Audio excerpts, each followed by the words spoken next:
Welcome to my decks of the week. Every week I take 8 or so decks, and whether or not they were mythic decks or lists that won a tournament or just doing a cool thing, or maybe they were a budget deck that would be really helpful for beginners, for whatever, I take my favorite 8 of each week and present them to you. So this week we're going to start off with Dimir Faeries by Skura. Which is also islandsinfront. They manage a lot of the decks on MTGA Zone.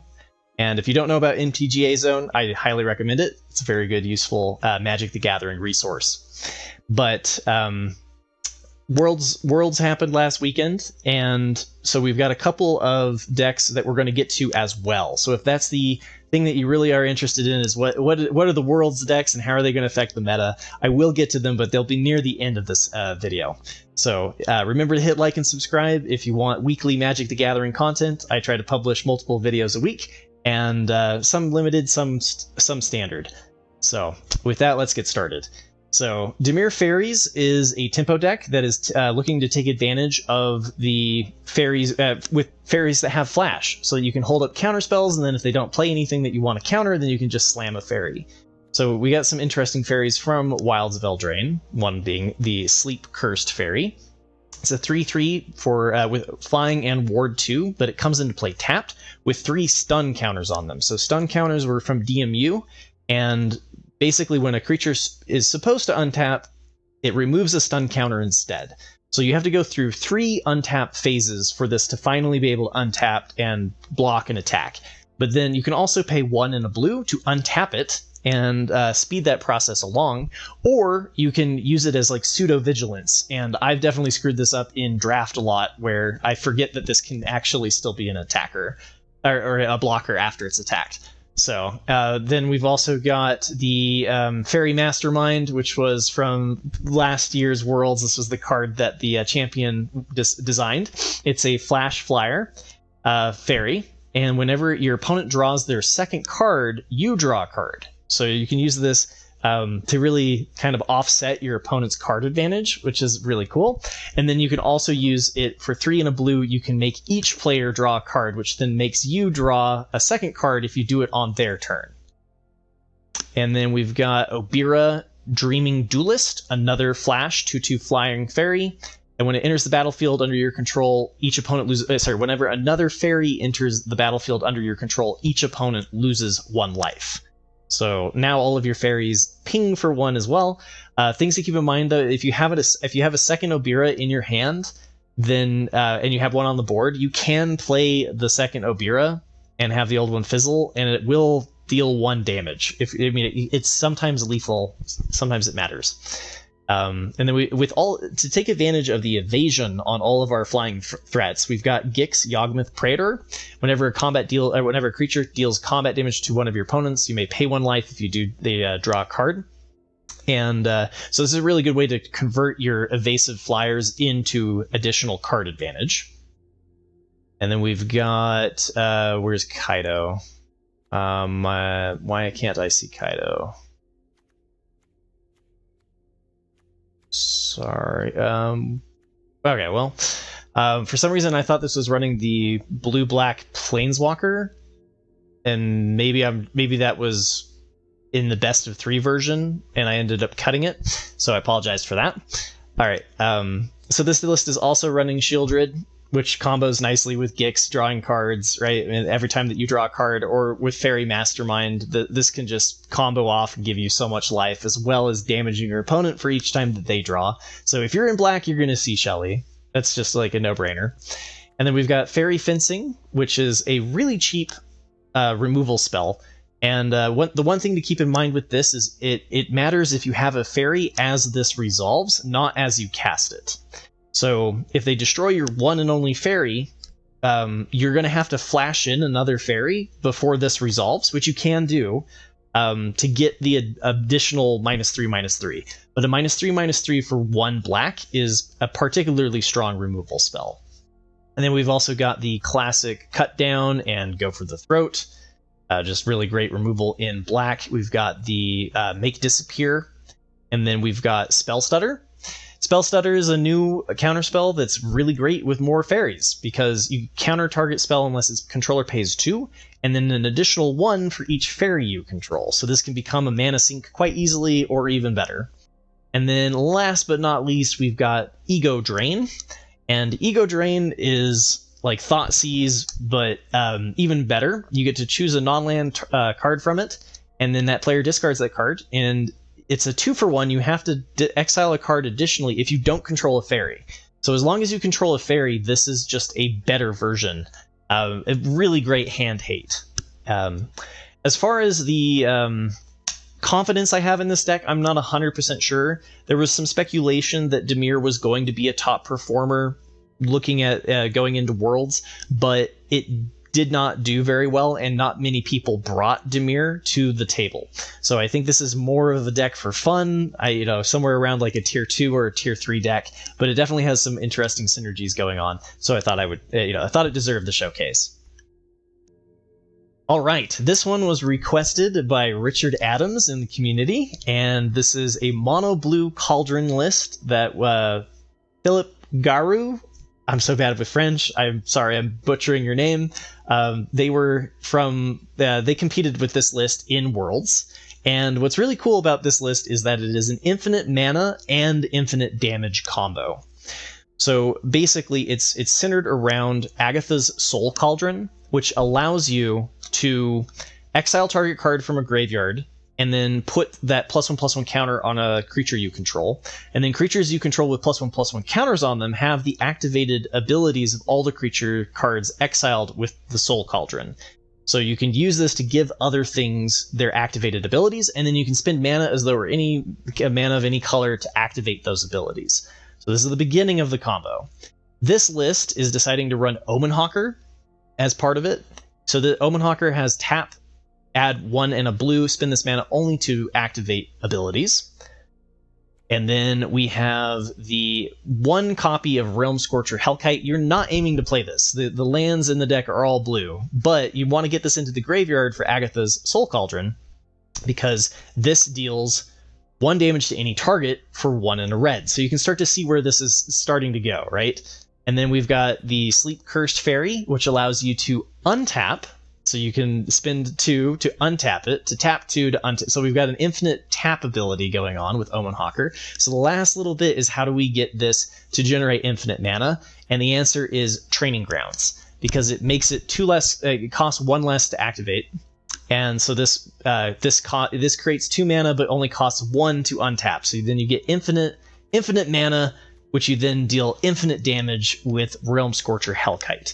And one thing that I did want to note, though, so the person who requested this wanted mono blue specifically, and I think the combo is actually better in Simic, because you can shave down on 1 piece by including Kami of Whispered Hopes. So Kami of Whispered Hopes taps for X mana, where X is Kami of Whispered Hopes power.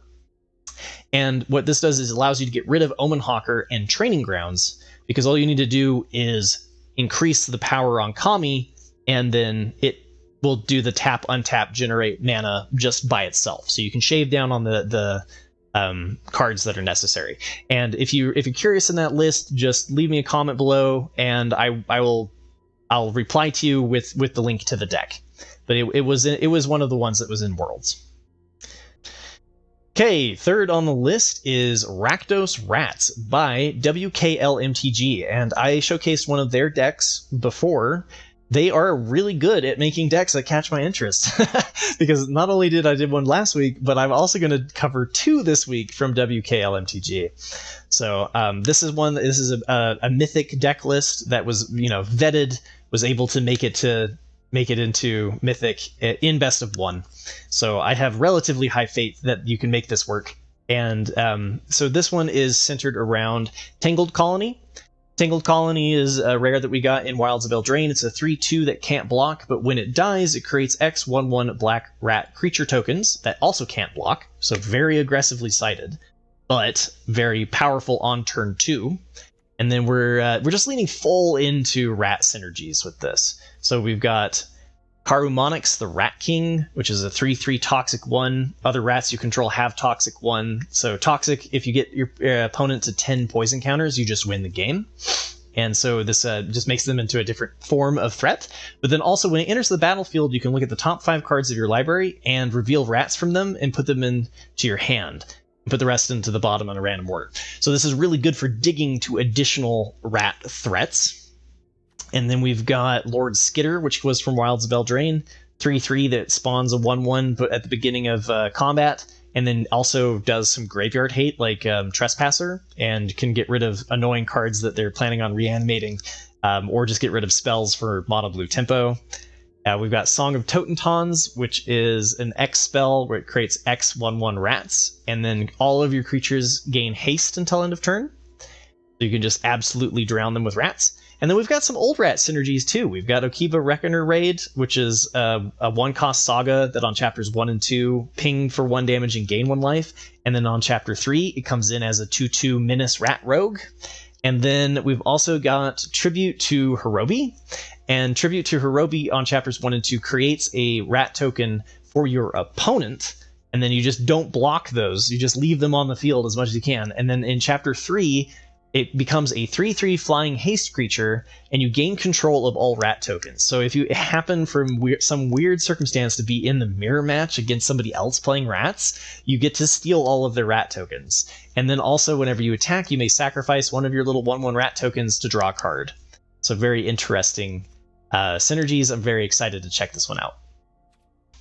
All right, the fourth one is Rakdos Sacrifice, also by WKLMTG. And this was another best of 1 list that made it to Mythic. And this one kind of covered it last week, but it's different variations. This one's got some cool stuff going with it, though. So you have your classic enablers. You have Voldarian Epicure, which creates a blood token that you can use to sacrifice later. You've got the Experimental Synthesizer, which has a built-in sacrifice mechanic. So those are like 2 of your key enablers. And then also Oniko Anvil, right? Every time that you sacrifice something, if an artifact you control leaves the battlefield, you create a 1/1 if it's on your turn. It only happens once each turn, but it just is a really good way to generate fodder, and then you can sacrifice an artifact to deal 1 damage and gain 1 life. So it can also be a win condition that can slowly grind out your opponent. But then the payoffs are Obnixilis the Adversary, which has Casualty, where you need to sacrifice another creature. And if you do, the copy comes into play with that amount of loyalty. And then you can use this to create a Red Devil token, and then also make your opponent discard. And then the ultimate is target player draws 7 cards and loses 7 life. So you can just use that to like hit their face. Usually you're just doing the uptick and the downtick for -2 though. And using the fact that you have 2 of them to make sure you have a devil in play to gain the 2 life back. So we've also got Braids. Braids here is a pretty nice little inclusion. You get to sacrifice something, and then they have to sacrifice a permanent that shares a card type with it. And then if they can't, or they choose not to, they lose 2 life and you draw a card. So like you can kind of see this deck is just like slowly picking apart your opponent here and there, taking everything from them. And then we've also got Beseech the Mirror, which is really nice with the bargain. You have a lot of artifacts, which make it really easy to pay the bargain cost. And so you can use this to tutor for anything in your deck outside of this little bit. And this little bit is another infinite combo. So there's 2 infinite combos this week. This one is centered around Obnixilis Captive Kingpin, which you can use Beseech the Mirror to go tutor for. And whenever 1 or more opponents each loses exactly 1 life, which a lot of things in the deck ping for exactly 1 damage, right?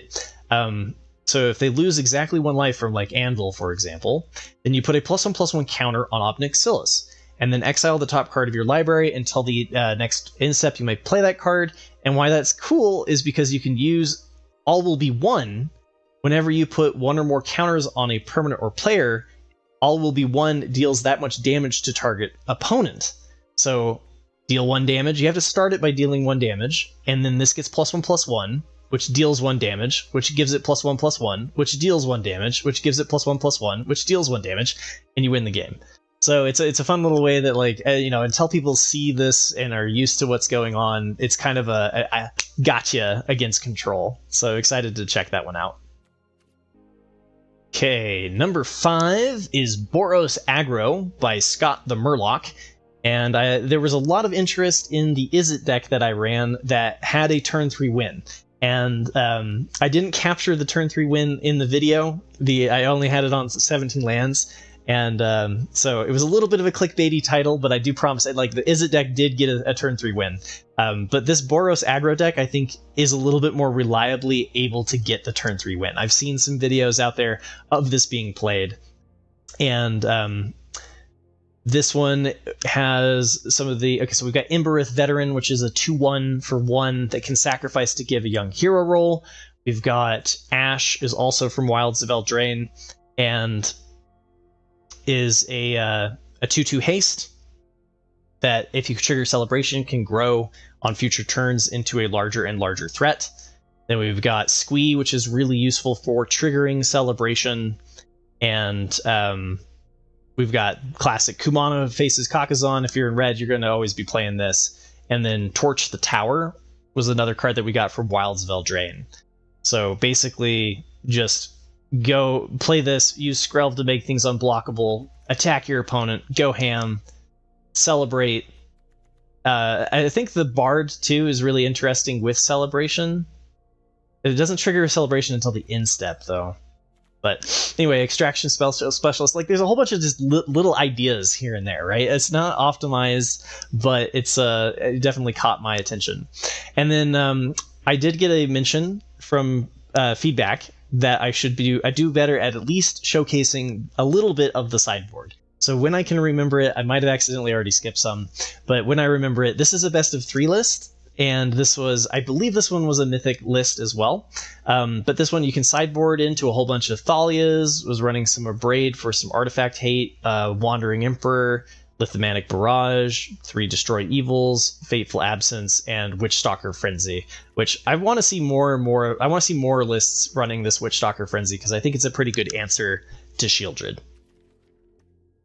Okay, number 6 is another. This is a mythic list as well. Deck list by Paul Franz and Azorius Control. Azorius Control has been around for a while. It's definitely one of those that, like, Covert Go Blue, CGB, is a favorite of his, and showcases often. And basically what we're trying to do is use counterspells like Make Disappear, Urza's Rebuff, Soul Partition, to just answer all of our opponent's threats. We've got the classic Wandering Emperor, which, if you're in white and you're doing control stuff, you're going to see Wandering Emperor, right? We've got some Quick Study, which is a new one from Wilds of Eldraine. We finally have an instant speed divination, so you can use this to draw cards. And then we've got Memory Deluge, which is just really good for finding our answers. And then the win condition for the deck is Jace, the Perfected Mind, where we are aiming to finally destroy our opponent through mill. And I kind of like this because the End came in, and the End is a spell from Wilds of Eldraine that can remove a threat permanently, and so you can just, like, eliminate all of your copies of Wandering Emperor. And the question was, like, okay, well, if they do that, then how do we actually win the game? Since usually Azorius Control tried to win the game by just creating 1/1s and 2/2s and slowly biting your opponent to death. So what this does is like, okay, we're going to play an alternative win con with Jace, and it combos with Virtue of Knowledge. So we can use it to copy target activated or triggered ability you control, and basically, so Jace comes in, mills for 15. If we copy it, it mills for 30. So between it should be enough to really make the mill on Jace be a pretty reliable win condition. And then so I don't think we're usually going to play it out for the 5 cost, because we don't really have anything that we want to ETB triggers aren't that important. So mostly you're just going to be using this for the adventure side, Dantrous Visions. But I thought this was an interesting list, and as you know, it's a mythic list, so you know it's at least possible to take it to mythic. And as promised, here are some actual lists from the World Championship. And so the World Championship is in best of 3, and I tend to focus on decks that are best of 1. So these are best of 1 versions of the decks that people played from the World Championship.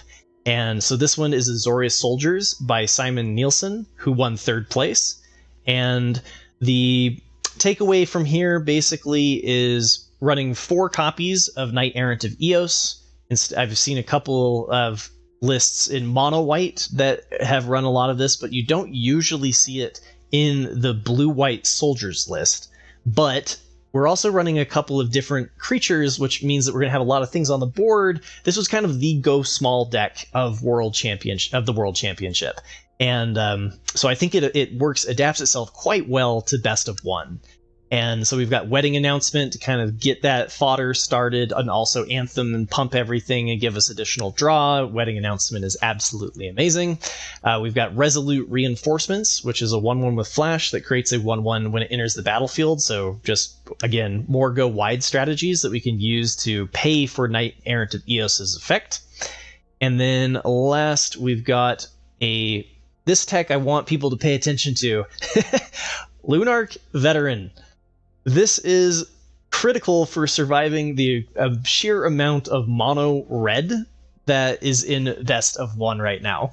So somebody asked me if there was a budget solution to mono red at the moment, and I think that I don't have a budget list yet that is like, hey, this absolutely counters mono red, but I do think you should keep your eyes out on Lunarch Veteran if you are in white, because you can use this to gain a ton of life, which will really help you against the aggro red decks. So keep Lunarch Veteran on your list. Okay, number 8 is the Mono-White Aggro list by Ondrej Strasky. Once again, sorry if I butchered your name. This one, I think, adapts very well to best of 1, especially because it performed quite well against mono red.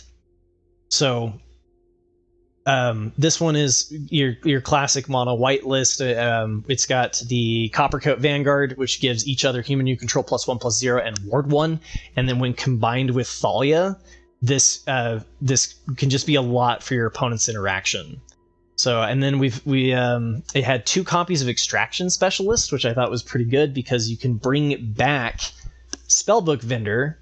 Because like this thing, the creature can't attack or block, but it's still on the battlefield. So you can bring back Thalia or Coppercoat, and we've seen lists kind of come and go with bringing in the specialist, but especially with the pressure from red in best of 1, I think the lifelink is particularly important. And then we also got Spellbook Vendor, which we can bring back, which will trigger and give things +1/+1, even if it's just sitting on the sideline from Extraction Specialist. So very cool little synergies there. And then we have Virtue of Loyalty, which the instant speed 2/2, I think, is still catching people off guard, being able to create a knight, and then later being able to give everything in your deck +1/+1 just kind of gives you a little bit of that better mid-range reach. Okay. More than 8 decks this week. We got number 9, which is Esper Midrange by Kazune Kosaka? Whew. Sorry. I tried my best. Okay, so this one I want to present with a little bit of an asterisk. And the asterisk is that it performed poorly against mono red and domain ramp, which have been in at least the top 5 most common decks that I've been bumping up against. So I'm not sure how well that this will translate into best of 1. But if you are interested in the deck, and you know what, if you are a best of 3 player, I think it's the best of 3 deck. It had a nearly 60% win rate over hundreds of matches if you pool the data from World Championships, which there's several sites like MTGA Zone, they do a full analysis of the World's data, and I think that that's outside the extent of what I'm going to do. I'll leave it to them. But Esper Midrange is looking like the deck to beat in best of 3, and it's sort of like Esper Legends, but not quite. There's just less Legend synergies. So we have Rafine, which works really nicely to pump our threats Like Dinnick can be really useful against mono red, the lifelink, and then making sure that the cards in the graveyards can't be targeted just completely ices Reanimator decks, which I haven't really seen very much. We did see a couple Reanimator decks in Worlds, but they're definitely not like swarming the meta by any means. Good old Wedding Announcement and Wandering Emperor. I mean, there's not much to this other than play good cards in blue, black, and white. But I do think that, especially in best of 3, this is looking like the deck to beat. So it might be fun to try it out in best of 1. I definitely want to see how it does on the ladder. Okay, number 10 is Domain Ramp by Reid Duke, and Reid Duke is one of the best Magic Gathering players in the world. They didn't do particularly well in this World Championship, but I mean, they made it to the top 8. I guess, I mean, that's pretty well, actually. They just won the previous one or whatever, right? So, like, Reid Duke is an amazing Magic player, and they're very good at analyzing the field, and so when they bring in Domain Ramp, that means that they were expecting Domain Ramp to be the best deck, at least for the tournament, and it might be because it does pretty well at destroying Esper Midrange. And so if Esper Midrange is looking like the more popular deck that everybody's going to bring the rock to their scissors. And so this one, we've seen deck lists like this, but it's always, kind of fun to see which direction they went. And, it's got the 4 Archangels of Wrath, which are really good against the mono red. So I do think it would perform okay in best of 1. I did tweak their best of 3 list into best of 1 because, like I said, I generally focus on playing best of 1. But we've got Atraxa, and this deck is looking to hard cast Atraxa. We've got Courier's Briefcase. It is running 4 copies of Herd Migration, which I really like because it's a win condition in and of itself. And then I've found against aggro decks, against red, having 4 copies of this to gain 3 life and continue to ramp is just fantastic. And same with 4 Virtue of Persistent.